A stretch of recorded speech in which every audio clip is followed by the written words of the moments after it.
Welcome to The Explainer. I am so thrilled to have you here today because we are tackling one of the most fascinating and frankly absolutely vital everyday clinical paradoxes in modern medicine. We're looking at a scenario that literally plays out in clinics and hospitals worldwide every single day: the complex relationship between common everyday painkillers and our kidney health. It is an incredible story of microscopic chemical pathways having massive systemic impacts on the human body. Okay, let's dive into this. Have you ever wondered why a pill you can grab at literally any corner store for a headache might, under the wrong circumstances, send your kidneys into a total tailspin? I mean, we often think of non-steroidal anti-inflammatory drugs, or NSAIDs, as harmless quick fixes, right?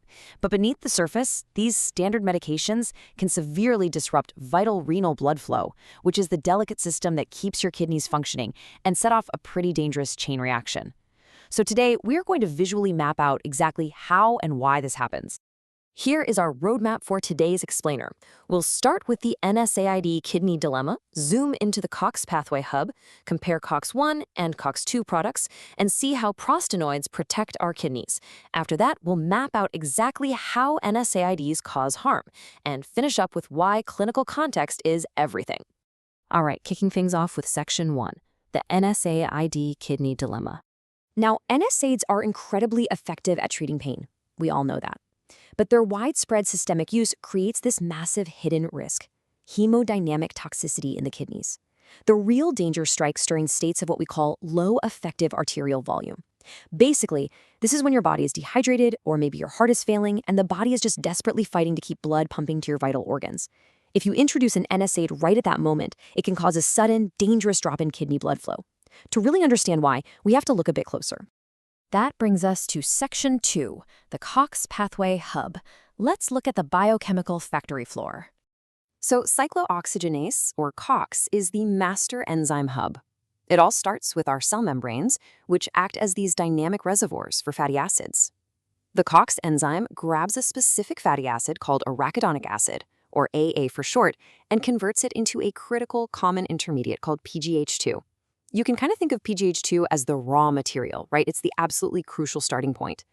From this one single intermediate, the body manufactures a vast array of completely different, highly specialized biological products that regulate everything from your fever to your blood clotting. Moving right along to Section 3, COX-1 versus COX-2 products. We need to dismantle a pretty common myth here. And this brilliantly illustrates a huge misconception in medicine. For years, medical students were taught a super simplified rule. COX-1 is the good enzyme protecting the stomach, and COX-2 is the bad one causing inflammation. But, well, it's just not that simple. COX-1 is constitutive, meaning it's basically always running in the background to maintain gastric protection and kidney homeostasis. But COX-2 isn't just an inflammatory villain.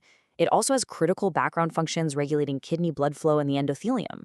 You literally cannot just block one without causing downstream consequences in the kidneys. Let's look at Section 4, prostanoids and renal protection, where we see these products in action. To really grasp kidney blood flow regulation, we have to look at the specific products made by the COX enzymes, the prostanoids. Notice the opposing forces at play here. First, we have PGI2, which comes from both COX-1 and COX-2. Its main job is vasodilation, basically opening up blood vessels to support the kidneys. Contrast that directly with TXA2, which comes exclusively from COX-1. It does the exact opposite. It constricts those vessels. And then we have PGE2 produced by the COX pathway, which, sure, mediates pain and fever, but plays a huge, massive role in supporting renal blood flow. This is exactly how the COX mechanism directly manages vascular protection. So the crucial point is that PGE2 and PGI2 act as a literal renal rescue squad. When a patient is under stress and experiences low effective arterial volume, the kidneys start to panic. They desperately need blood flow to keep filtering out toxins. PGE2 and PGI2 step right in and actively dilate the blood vessels feeding the kidneys. They are the essential protective mediators keeping the glomerular filtration rate, or GFR, steady during moments of intense physiological stress. Without them, the kidneys would essentially suffocate. Which leads us to Section 5, how NSAIDs harm kidneys. Let's map out the actual clinical crash. Okay, walk through this pathological cascade with me step by step. Step 1. Say the patient gets severely dehydrated or maybe has a heart failure exacerbation. That low arterial volume triggers massive stress. Step 2. Just to survive, the kidneys demand our rescue squad, PGE2 and PGI2, to maintain filtration. But then, step 3 happens. The patient takes an NSAID. That NSAID completely blocks the COX enzyme hub, so PGH2 isn't made, which means the rescue squad is never dispatched. The direct consequence? We hit step 4. Renal blood flow plummets. The kidneys can't filter, which leads to sodium retention, swelling or edema, and dangerously high potassium levels known as hyperkalemia. It's a direct mechanical failure caused simply by taking away those protective prostaglandins. Finally, Section 6. Clinical context is everything. Let's zoom back out to the real world. Blanket statements simply do not work in modern medicine. You really can't just say all COX blockers are identical. The real-world impact depends so heavily on the specific drug and the patient's disease state. For instance, the famous Approvie trial showed that a very specific COX-2 inhibitor, rofecoxib, significantly increased cardiovascular risk. Yet, later on, the Precision trial showed that moderate-dose celecoxib, which is another COX-2 inhibitor, was actually non-inferior in safety to standard drugs like ibuprofen. The exact formulation and the specific patient population completely dictate the outcome. Now, what's really interesting about this timeline is just how relentless the evolution of clinical evidence is regarding these lipid pathways. Look at this. In 2019, the REDUCE-IT trial showed amazing benefits for icosapent ethyl, but it came with bleeding risks. Just a year later, the STRENGTH trial tested a slightly different formulation, EPA plus DH, and found absolutely zero reduction in major adverse cardiovascular events. Fast forward to the RESPECT EPA trial in 2024, and looking ahead to the PISTES trial in 2026 for dialysis patients, we see totally different signals based on specific patient demographics. The science is incredibly nuanced, and it's constantly shifting. I want to pause on this quote because, honestly, it is the absolute most vital takeaway of our entire explainer.